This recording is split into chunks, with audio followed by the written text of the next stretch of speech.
Welcome to another tutorial by GCO Studios. We'll be taking a look at how to merge two photos together using Adobe Photoshop CS6. Now there are a lot of ways to do this. The particular route I am going to show you involves hiding the background using masking. Before I continue, let me give you a quick idea of the kind of things we can create using this technique. Here I've placed the cat on the bed, and by the window, and in the undergrowth, and finally on the deck. So if I head back to my cat image now, let me just hide this other layer.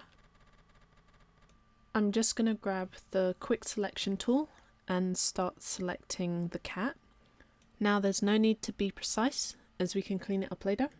If you've selected too much, you can always deselect by pressing and holding the Alt key.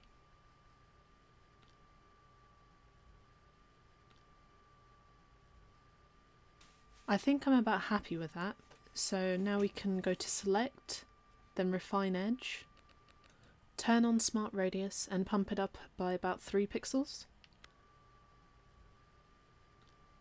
Here I'm just going over the edges of the cat with the Refine Edge brush to neaten up the selection.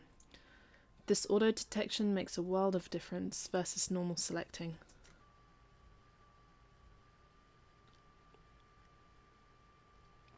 And just clean it up a little. Click OK. And now we're just going to use the mask tool at the bottom and hide the background. And just apply the layer mask so now it's permanent. So select all of it, copy it, and paste it into the new image. Ignore that dialog box, it's just from the profile. Now, we've got a giant kitty! Hey! So he's too big and he's facing the wrong direction of the light. So just going to flip him and make him smaller. Just position him so that he's sitting on the ground. Yeah, that's about right. Now select the cat by holding down Command or Control and click the layer. Then create a new exposure mask. Oops, wrong one. Let's try that again. Select exposure mask. And here we're just gonna make Kitty brighter so that he matches the scene that he's in, because at the moment he's too dark. So just tweak him a little so that he's brighter. And that looks about right. So now I'm just gonna hide the exposure settings.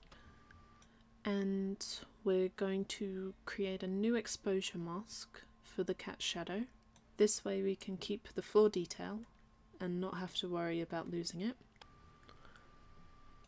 And we're just going to fill in the mask so that the changes are hidden. And then we're going to start drawing in the shadow. Just drop the layer down below the other exposure mask. Now using the brush we can start drawing back in the changes. Bring the brush opacity right down so that it's quite delicate.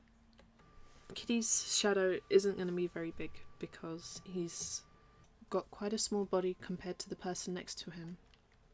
You now have an idea on how to insert one photo into another and merge it realistically. Don't forget to check your lighting, your perspective, and your colour as well. Thank you for watching a tutorial by GCO Studios. We hope you enjoyed it, and watch out for more tutorials.